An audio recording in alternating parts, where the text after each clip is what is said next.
All right. So one of my biggest fears that I had growing up, and I still have, is that like I'm not going to be able to fill my potential. And I think everybody has this idea of our potential, and we don't know exactly what it is. And we have these fears of like the things that we're not going to be doing. So therefore, we sort of retreat back to a life of maybe safety. And I want to talk about it a little bit today about why it's so important to possibly take some risks in life. And video is not going to be for everybody. And there are certain people who like can't even like think about the possibility of actually switching and changing things around. So recognizing that there are really two paths in our lives. And there's like the safety life that we can all live. And I like to think about it as like a dirt road we're all on, and it's going to have its bumps, it's going to have its things that are going to be going on. But we also recognize that, you know what, there are going to be certain things that we could probably expect. There are probably certain things that, we can understand what's going on. So like for certain people, like they know what the next 10 years of their life or 20 or 50 years of their life is actually going to look like. And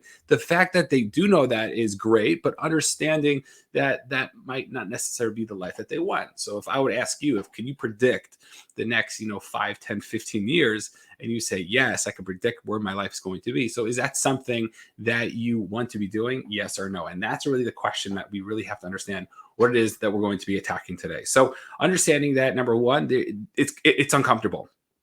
That's okay. Like life is supposed to be uncomfortable, and when we're uncomfortable, we're actually growing. Just like somebody goes to the gym and they're working out really really hard. So when is it that they're actually working out the best? It's when there's actually something that's pulling against their sort of natural abilities at the moment. And when we can't do the rep, that's like going to be the rep that's going to actually grow our muscles the strongest. So understanding that there are going to be certain times in our life that things are going to be fine, things are going to be easy, but then other times things might be a little bit difficult, and like that's totally fine and totally cool. So recognizing that the discomfort is actually part of the growth, is part of this process. And whether that's you're actually in the middle of taking the jump, you've taken the jump and you're starting to do other bigger things, or you're actually already just starting to think about it and it's really uncomfortable, that's all part of the growth. And we could recognize that that's really where we have to be, and that's where we have to live in that discomfort. Because if things are just easy and things are just going the way that we expect them to go, we might feel comfortable in the sense of like,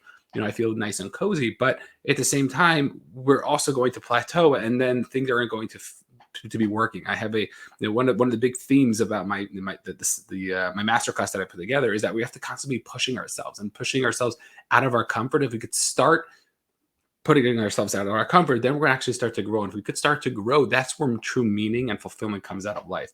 Because you could be, you could be locked up in a room for 100 years and people could bring you food and you could do all these things. But if you're not growing, then you're not ever going to feel that feeling of like, I'm actually living life. I'm actually feel good about what it is that I'm doing. So recognizing that is going to be extremely important when it comes to these things. So we have to realize that there is like this default life that we're all possibly living. And I think if you're not taking the other road, then like you're probably living your default life. And there are reasons why. Like the fear is tremendous, and people are so scared to take that leap. But also recognizing that there's this other path, there's this other life that I'd like to tell people, like, get like, if you had a dream a little bit, right? We all stop dreaming as we get older. But if you had a dream a little bit, like what it is that you wanted to be doing, where it is that you wanted to be, where would that be? Like if you had to, like, if you could like actually just like decide on this type of life that you want, like, hey, this is where I am right now, and I can make these 2 or 3 moves and like things could actually work out well.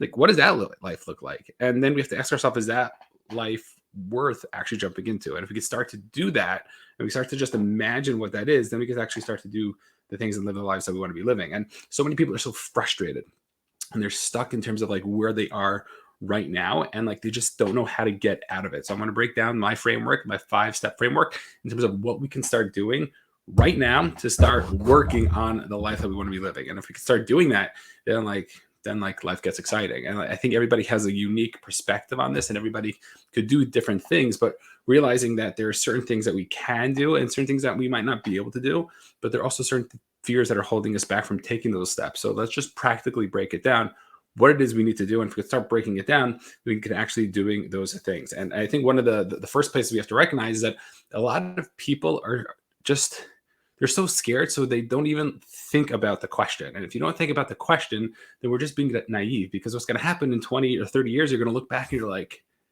man, I should have taken some more risk, right? And if you don't want to use the word risk, you can insert another word that will get you to the place that you want to get to.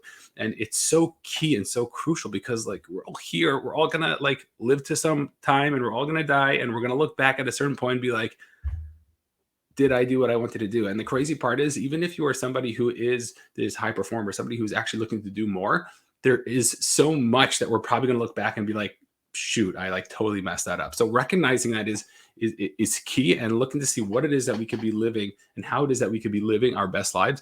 That's going to be like the biggest thing that we can actually do. So we have to realize that if we can see the road that we're on, if that's the road that we want to be taking, then great. But let's not be naive to understand like, this road is going to give me the most meaning and fulfillment of my life, because most of the time, and I would say most people, are so scared to take that leap. And that's the people that I work with. It's like really helping people say, hey, this is where you are. This is where you want to go. Let me work with you to help you get to that place. And it can be a tremendous stepping stone in terms of getting to the places that we want to get to. So number one is, and I see this all the time, and this is something that I did personally, was I had so much regret.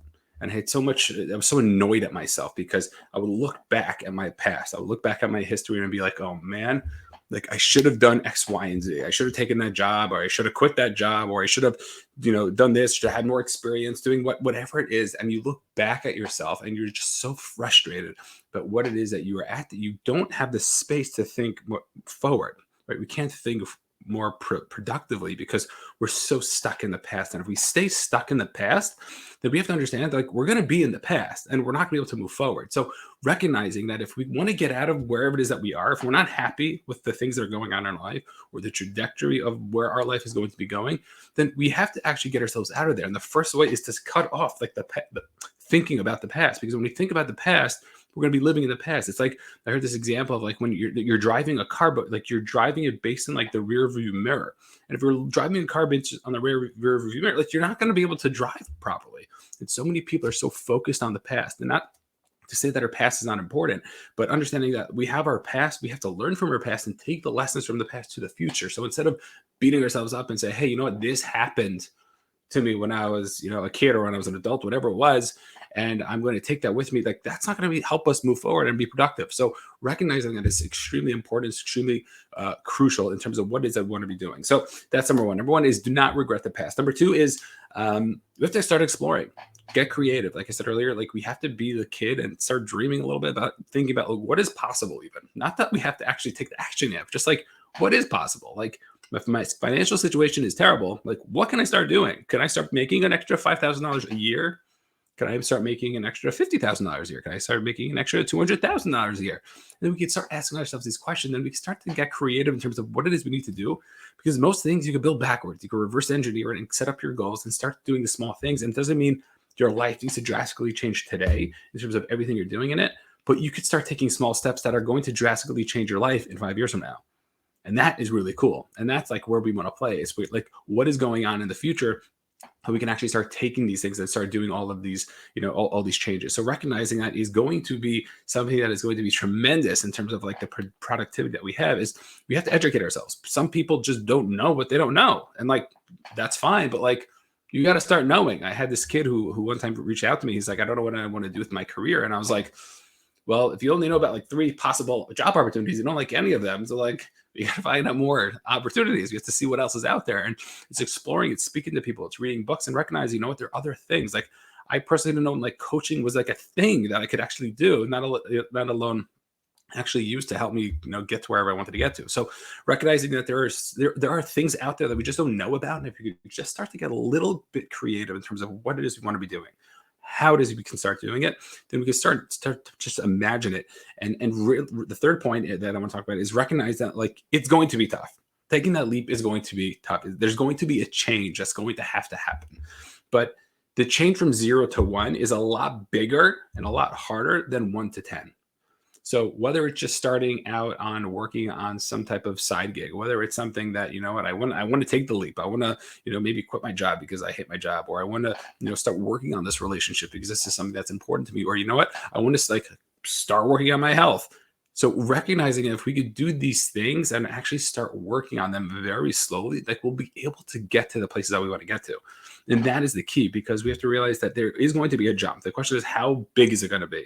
The more proactive and the more on top of it we are, then the bigger the less it's going to be. So if we could be more productive in terms of what it is we're doing, the information that we might need, so it's going to be such a smaller leap than it would be if it was like this huge thing that we're just looking to get into. So productively, just recognize that like there are bigger steps and there are smaller steps. There's going to be a step, and that's okay.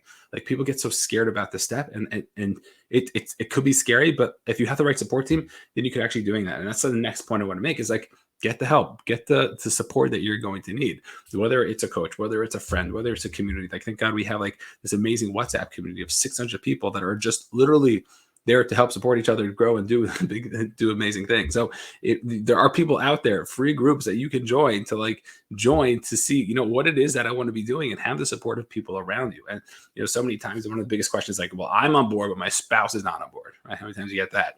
And it's a great question. And there's strategies to sort of work with it. You don't want to get around and like try to like sneak it into, into your partner's life, but recognize there are ways to get around it because you're not the first person to do that. So recognize that is also really key. So we have to realize that those are some of the things. And the last point, and I think the biggest point of all, is recognize that it is risky to do. 100%. Like any of these steps that are going to change your life are going to be risky because you haven't done them yet, and they might be scary, and they might be financially risky. It might be the relationship risky. It could be all these different risks that are going to happen. But the question you need to really ask yourself, it's risky to do, but it's also risky not to do. And most people don't live in that life. They're thinking about, you know what, I'm going to stick with my path. But if your default path that we spoke about in the beginning of just the things that I know how my life's going to go, is that going to be the path that you want to be in 20 or 30 years? Is that going to be the path that when you look back, being like, I'm really proud of this life? Or is it going to be, no, you know what, I'm actually like not so thrilled with this. This is something that I'm actually not excited about. And if we realize that there's a risk to do, but there's also a risk not to do, then we can start living in that game and realize, you know what, like there's things I want to be doing. And if I don't do them, like if I don't set up myself financially properly in the next 20 years, then guess what? Like I'm going to be struggling, and people come to me and like, it's late. It's like, I'm 67 years old. I went to retire and now all of a sudden I can't retire. Like, what am I supposed to do? And it's like, you should have done something 30, 40 years ago. Like that's what you should have done. And they just weren't thinking about it, or they were relying on other people to take, advantage or take the responsibility for them. And it's so scary, but you can prepare so much in such a short amount of time. And a lot of it just takes the skills, it takes the things that you need to be doing. And if you start doing that stuff, then you can actually make these big changes. And it's a place that I lived in for a while, where I was living just a safe life because it was easy. It was something that like I was making a nice paycheck, but I knew, wait, hey, if I keep living this life, I'm going to get the promotions. I'm going to get to this level, but then what? I'm just going to be capped off. And then like my life is going to look like this. That's going to look like that. And I'm like, I don't necessarily want to be living that life. Like I want to be living a better life. I want my standard to be a little bit higher and to be living a life that I can have more control over. Of course, we don't have control over a lot of things, but we do have control over certain things, and our choices and our decisions that we're making, we do have control over. So the question is like, what type of decisions are we making? Is the path we're living on, is that going to be the path we want to be living on? Or is it really not the path that we're going to be living on? If we could start to recognize that, then we can actually start making the bigger changes and look to see all the bigger things that we want. So just a quick recap of the 5 things that we need to do. Number 1 is don't regret the past, because you can't bring that forward with you. Learn from the past and don't regret the past. Number 2 is start exploring what the things are that you want to be doing, recognizing that 0 to 1 is a lot harder than 1 to 10. And then also seeking help, get a community, speak to people about what it is that you can possibly do. And last but not least is everything's risky, but it's also risky not to do. So recognize that you might be saying I'm more risk averse, but guess what? You're going to have what you're doing right now is extremely more risky than anything that you can be doing. So if you have any questions, feel free to reach out. One of my really favorite topics, check out my book in the description below, and we will see you all on the next one.